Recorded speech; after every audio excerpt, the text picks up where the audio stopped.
지금 이 세 가지 운동 안 하면요. 몇 년 안에 걷는 게 아니라 끌려다니게 됩니다. 30년 동안 노년기 보행 기능만 연구해온 박성우입니다. 많은 분들이 아직도 걷기만 하면 괜찮다고 생각하시는데 그 생각이 다리를 가장 빨리 망가뜨립니다. 걷는 힘은 나이보다 습관에서 먼저 무너집니다. 저는 지난 30년간 수천 명의 보행 패턴을 관찰하면서 한 가지 확실한 사실을 발견했어요. 70대가 되어서도 계단을 가볍게 오르는 분들과 60대인데도 평지 걷기조차 힘들어하는 분들의 차이가 뭘까요? 바로 발가락과 허벅지, 종아리를 얼마나 제대로 쓰고 있느냐의 차이였습니다. 오늘 말씀드릴 이 세 가지 운동 안 하시는 분들 정말 많아요. 대부분 걷기만 열심히 하시는데 걷기는 유지하는 운동이지 회복하는 운동이 아니에요. 이미 약해진 근육은 특정 부위를 집중적으로 깨워야만 다시 살아납니다. 특히 발가락 힘이 사라지면 균형부터 무너지고 허벅지가 약해지면 걸음 자체가 끊기며 종아리가 굳으면 다리가 무거워지면서 움직임이 느려집니다. 사실 이런 변화는 갑자기 오는 게 아니에요. 아주 천천히 일상 속에서 조금씩 시작됩니다. 계단 오를 때 손잡이를 잡게 되고 의자에서 일어날 때 팔로 밀게 되고 길을 걷다가 중간에 쉬게 되는 순간들이 쌓이면서 다리는 점점 더 약해집니다. 그리고 어느 순간 걷는 것 자체가 두려워지죠. 하지만 오늘 말씀드릴 방법들은 간단합니다. 집에서도 충분히 할 수 있고 특별한 장비도 필요 없어요. 다만 매일 꾸준히 해야 한다는 것, 그리고 정확한 방법을 알아야 한다는 것이 중요합니다. 요즘 다리 힘 확실히 약해졌다고 느끼시는 분 계신가요? 제가 상담하다 보면 가장 많이 듣는 말이 이거예요. 예전엔 잘 걸었는데 요즘은 조금만 걸어도 다리가 말을 안 들어요라는 말입니다. 얼마 전에도 지인의 어머님 이야기를 들었어요. 집에서는 괜찮은데 밖에만 나가면 금방 지치고 계단은 겁부터 난다고 하시더군요. 사실 이분도 특별한 문제가 있었던 건 아니었습니다. 다만 발과 종아리, 허벅지를 쓰는 습관이 사라져 있었을 뿐이에요. 집에서는 슬리퍼만 신고 다니시고 밖에 나갈 일도 줄어들면서 다리를 쓸 기회 자체가 없어진 거죠. 그러다 보니 근육이 잊혀지고 균형 감각도 함께 무뎌진 겁니다. 그래서 제가 아주 간단한 운동 3가지를 알려드렸어요. 까치발 서기, 의자 스쿼트, 종아리 스트레칭. 이 3가지만 매일 아침 저녁으로 반복하셨는데요. 처음에는 까치발을 10번도 못 하셨어요. 그런데 일주일이 지나니까 30번이 되고 2주가 지나니까 50번이 되더라고요. 의자에서 일어나는 것도 처음엔 팔로 밀면서 일어나셨는데 한 달쯤 지나니까 다리 힘만으로 일어나실 수 있게 됐습니다. 이 이야기를 끝까지 들어야 전체 흐름을 알 수 있습니다. 작은 운동을 하나씩 다시 시작했더니 몇 주 지나지 않아 서는 게 편해지고 걷는 속도도 달라졌습니다. 지금은 동네 한 바퀴 도는 것도 전혀 문제 없으시고 마트 가실 때도 자신감이 생기셨대요. 이런 변화는 누구에게나 가능합니다. 여러분의 다리 관리 방식을 완전히 바꿀 수 있는 중요한 지혜를 오늘 끝까지 들어주셔야 합니다. 구독과 좋아요 부탁드리고 끝까지 보시면 왜 지금 습관을 바꿔야 하는지 알게 됩니다. 이 영상을 끝까지 보지 않으시면 가장 중요한 실천법을 놓치게 됩니다. 마지막에 나올 단 하나의 습관이 모든 것을 바꿀 수 있어요. 혹시 아직 구독과 좋아요를 누르지 않으셨다면 지금 바로 눌러주세요. 이 채널은 여러분의 건강한 노년을 응원합니다. 이런 중요한 정보를 더 많은 분들이 알 수 있도록 구독과 좋아요로 응원해주세요. 그럼 이제부터 우리 다리를 망가뜨리는 핵심 포인트들을 하나씩 짚어보겠습니다. 여러분이 매일 하는 작은 습관들이 다리를 어떻게 망가뜨리는지 지금부터 정확히 짚어드리겠습니다. 걷는 힘은 발가락에서 시작됩니다. 많은 분들이 이 사실을 모르세요. 발가락이 땅을 제대로 밀어내지 못하면 균형이 무너지고 균형이 무너지면 걸음이 불안정해집니다. 발가락 근력이 약한 경우 낙상 위험이 크게 증가한다는 연구 결과도 국내 노년 보행 연구 자료에 명확하게 나와 있어요. 제가 만난 72세 김영호님은 평소 발을 거의 쓰지 않는 신발만 신다가 자주 비틀렸습니다. 집에서는 슬리퍼, 밖에서는 푹신한 운동화만 신으셨는데요. 발가락이 땅을 느낄 기회가 전혀 없었던 거예요. 그래서 까치발 서기를 하루 100번 하도록 권했습니다. 처음엔 10번도 힘들어하셨지만 벽을 잡고라도 매일 했더니 한 달 만에 발목이 안정되고 걸음걸이가 달라졌어요. 까치발 서기는 처음부터 무리하지 말고 천천히 횟수를 나눠서 해야 합니다. 아침에 30번, 점심에 30번, 저녁에 40번 이렇게 나눠도 충분해요. 중요한 건 매일 하는 겁니다. 요즘 발에 힘이 빠진 느낌 있으신가요? 발가락 끝으로 설 때 흔들리거나 무릎이 떨린다면 지금 당장 시작하셔야 합니다. 그 다음은 허벅지입니다. 허벅지는 다리를 들어 올리는 엔진이에요. 이게 약해지면 걸음이 끊기고 계단 오르기가 힘들어지며 의자에서 일어나는 것조차 버거워집니다. 해외 노년 근육 연구에서 허벅지 근력이 보행 속도와 직접 연결된다고 보고했어요. 실제로 허벅지 근력이 좋은 분들은 80대가 되어도 계단을 거뜬히 오르지만 약한 분들은 60대에도 평지 걷기를 힘들어합니다. 68세 이정수님은 의자에서 일어나는 것도 힘들어했습니다. 앉았다가 일어날 때마다 팔로 밀어야 했고 화장실 변기에서 일어날 때는 벽을 짚어야 했어요. 이분께 발을 넓게 벌리고 앉았다 일어나는 와이드 스쿼트를 알려드렸습니다. 등은 반드시 세우고 무릎이 발끝을 넘지 않도록 했어요. 처음에는 하루 10번도 못하셨지만 3주가 지나니까 30번이 가능해졌고 지금은 의자에서 일어날 때 전혀 손을 쓰지 않으셔도 됩니다. 와이드 스쿼트를 할 때 가장 중요한 건 자세예요. 등을 세우지 않고 앞으로 숙이면 허리만 아프고 효과가 없어요. 그리고 넘어질 것 같으면 횟수를 줄이고 의자나 벽을 옆에 두고 하세요. 안전이 가장 중요합니다. 의자에서 일어날 때 힘드신가요? 계단 오를 때 다리가 무겁게 느껴지신다면 지금부터라도 허벅지 운동을 시작하셔야 합니다. 종아리도 절대 빼놓을 수 없어요. 종아리는 다리의 펌프 역할을 합니다. 이게 제대로 작동하지 않으면 다리가 붓고 무겁고 피로가 빨리 옵니다. 국내 혈액순환 관련 연구에서 종아리 근육 사용이 순환 개선에 도움이 된다고 밝혔어요. 종아리가 약하면 혈액이 심장으로 올라가는 힘이 약해지고 그러면 다리가 계속 무거운 상태가 됩니다. 75세 박정남님은 오래 서 있으면 다리가 붓는 증상이 심했습니다. 장을 보러 마트에 가면 30분도 못 서 계시고 집에 돌아오면 다리가 퉁퉁 부어서 양말 자국이 한참 남아 있었어요. 이분께 뒤꿈치를 내려 종아리를 늘리는 스트레칭을 매일 하도록 권했습니다. 계단 끝에 발 앞부분만 올리고 뒤꿈치를 천천히 내리는 동작이에요. 처음에는 10초도 못 버티셨지만 2주쯤 지나니까 30초까지 가능해졌고 지금은 마트에서 1시간 서 계셔도 전혀 붓지 않으세요. 종아리 스트레칭은 통증이 심하면 시간을 짧게 나눠서 진행해야 합니다. 한 번에 오래 하는 것보다 하루에 여러 번 짧게 하는 게 더 효과적이에요. 아침에 1분, 점심에 1분, 저녁에 1분 이렇게 나눠도 충분합니다. 다리가 자주 붓거나 무거우신가요? 저녁이 되면 다리가 천근만근 무거워진다면 종아리 운동이 절실합니다. 균형 감각도 빼놓을 수 없는 요소예요. 균형은 근력과 함께 써야 유지됩니다. 발가락과 종아리가 아무리 좋아도 균형 감각이 없으면 넘어지기 쉬워요. 노년 균형 연구에서 발과 종아리 사용 빈도가 균형 능력에 영향을 준다고 합니다. 균형 감각은 쓰지 않으면 빠르게 사라지는데 특히 60대 이후에는 더 빠르게 무뎌집니다. 70세 최미경님은 방향 전환 시 자주 흔들렸습니다. 복도에서 방으로 들어갈 때, 주방에서 거실로 나올 때마다 몸이 휘청거렸어요. 이분께 까치발 운동을 다양한 발가락 조합으로 실시하도록 했습니다. 처음에는 양발로만 했는데 나중에는 한 발씩 또 엄지발가락만, 나머지 발가락만 이렇게 변화를 주면서 했어요. 그러니까 균형 감각이 확실히 좋아지더라고요. 지금은 방향 바꿀 때도 전혀 흔들리지 않으세요. 균형 운동은 반드시 잡을 곳을 확보해야 합니다. 벽이나 의자를 옆에 두고 넘어질 것 같으면 바로 잡으세요. 균형 운동 중에 넘어지면 오히려 더 큰 부상으로 이어질 수 있으니까 안전이 최우선입니다. 방향 바꿀 때 불안하신가요? 돌아설 때 몸이 휘청거린다면 균형 운동을 지금 바로 시작하셔야 합니다. 마지막으로 가장 큰 문제는 움직임 부족입니다. 움직이지 않으면 근육은 빠르게 잊혀집니다. 장시간 앉아있는 노년층에서 보행 능력 저하가 빠르게 나타난다는 연구 결과가 여러 차례 보고됐어요. 하루에 6시간 이상 앉아있으면 다리 근육이 급격히 약해지고 8시간 이상이 되면 회복하는 데 더 많은 시간이 필요합니다. 73세 오성민님은 외출이 줄면서 걷는 거리도 급감했습니다. 코로나 이후로 집에만 계시다 보니 하루 종일 소파에 앉아 계시는 시간이 대부분이었어요. 그러다 보니 다리 힘이 급격히 떨어졌고 밖에 나가는 것 자체가 두려워졌습니다. 이분께 하루 중 틈날 때마다 스쿼트와 까치발을 반복하도록 했습니다. TV 보다가 광고 나오면 10번, 화장실 다녀와서 10번, 식사 후에 10번 이런 식으로요. 한 번에 몰아서 하지 말고 나눠서 하라고 했더니 일주일 만에 다리에 힘이 돌아오는 걸 느끼셨대요.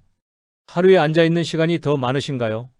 움직이는 시간보다 앉아있는 시간이 길다면 지금부터라도 틈날 때마다 일어나서 움직여야 합니다. 한 번에 100번 하는 것보다 하루에 10번씩 10세트 하는 게 훨씬 효과적이에요. 여러분의 식습관을 바꾸는 작은 실천만으로도 충분히 일어날 수 있는 일이죠. 그래서 이제는 우리 일상에서 이 문제들을 어떻게 바로잡을 수 있는지 구체적인 실천법으로 넘어가겠습니다. 지금까지 문제를 짚어봤다면 이제는 어떻게 실천할지가 중요합니다. 매일 같은 시간에 운동하는 것부터 시작해보세요. 시간을 정하면 습관이 됩니다. 아침에 일어나서 세수하기 전에 할지, 저녁 식사 전에 할지 정해두는 거예요. 정해진 시간이 있으면 잊어버리지 않고 매일 반복하다 보면 자연스럽게 몸이 기억합니다. 저는 보통 아침 기상 후를 추천해요. 아침에 일어나면 몸이 굳어 있는데 이때 가볍게 운동을 해주면 하루 종일 몸이 가벼워집니다. 저녁 식사 전도 좋아요. 식사 후에는 소화 때문에 움직이기 싫어지는데 식사 전에 하면 몸도 가볍고 식욕 조절에도 도움이 됩니다. 다만 몸 상태가 나쁜 날은 강도를 낮춰야 합니다. 무리하다가 다치면 오히려 회복이 더 오래 걸려요. 운동 시간 정해두고 계신가요? 아직 정하지 않으셨다면 오늘부터 정해보세요. 자꾸 하는 걸 부끄러워하지 마세요. 안전이 가장 중요합니다. 넘어질 위험은 절대 만들지 않아야 해요. 의자나 벽을 활용하는 게 부끄러운 게 아니라 안전하게 운동하는 똑똑한 방법입니다. 까치발을 할 때도 벽을 짚고 하고 스쿼트를 할 때도 의자를 옆에 두고 하세요. 처음에는 손으로 잡고 하다가 나중에 힘이 생기면 그때 손을 떼면 됩니다. 제가 만난 많은 분들이 처음에는 손을 쓰는 걸 싫어하세요. 그런데 손을 쓰지 않고 무리하게 하다가 넘어지거나 다치면 그 이후로는 운동 자체를 포기하게 됩니다. 그러니까 처음부터 안전하게 시작하는 게 오히려 빠른 길이에요. 혹시 혼자 하다 불안하셨나요? 불안하시면 주저하지 말고 자꾸 하세요. 횟수보다 지속을 봐야 합니다. 조금씩 오래가 중요해요. 욕심내다 중단하지 마세요. 많은 분들이 처음에 의욕이 넘쳐서 한 번에 너무 많이 하려고 해요. 그러다가 다음날 근육통이 심하게 오면 며칠 쉬게 되고 그렇게 쉬다 보면 아예 그만두게 됩니다. 그러니까 처음엔 절반만 해도 충분합니다. 까치발을 100번 하려고 했다면 처음에는 50번만 하세요. 스쿼트를 30번 하려고 했다면 15번만 하세요. 중요한 건 매일 하는 거예요. 50번을 매일 한 달 하는 게 100번을 일주일 하고 그만두는 것보다 훨씬 낫습니다. 그리고 몸이 적응하면 자연스럽게 횟수는 늘어나요. 시작했다가 그만둔 운동 있으신가요? 있으시다면 이번에는 횟수를 줄이고 대신 매일 해보세요. 집에서는 신발을 벗고 발을 쓰는 것도 중요합니다. 발바닥 자극은 균형에 도움이 됩니다. 집에서 슬리퍼만 신고 다니시면 발바닥이 땅을 느낄 기회가 없어요. 그러면 발가락도 안 쓰게 되고 발바닥 감각도 무뎌집니다. 그러니까 집에서는 맨발로 다니면서 운동도 맨발로 하세요. 다만 미끄럽지 않은 바닥에서 해야 합니다. 바닥이 미끄러우면 오히려 위험하니까 매트를 깔거나 카펫 위에서 하세요. 집에서 신발 신고 계신가요? 신고 계시다면 오늘부터 벗어보세요. 통증과 피로를 구분하는 것도 중요해요. 당김은 정상이지만 날카로운 통증은 중단 신호입니다. 운동할 때 근육이 당기는 건 괜찮아요. 그게 근육이 쓰이고 있다는 증거니까요. 하지만 날카롭게 찌르는 것처럼 아프거나 관절에서 소리가 나면서 아프면 바로 멈춰야 합니다. 그건 다치고 있다는 신호예요. 아픈 날은 쉬어야 합니다. 무리하면 오히려 회복이 더 오래 걸려요. 스트레칭 시간을 조절하는 것도 방법이에요. 통증이 심하면 시간을 짧게 하고 괜찮으면 조금 더 늘리고 이렇게 몸 상태에 맞춰서 조절하면 됩니다. 아픔 때문에 운동을 멈춘 적 있나요? 있으시다면 이번에는 강도를 낮춰서 다시 시작해보세요. 운동 일지를 쓰는 것도 도움이 됩니다. 오늘 몇 번 했는지 어떤 느낌이었는지 간단하게 메모하는 거예요.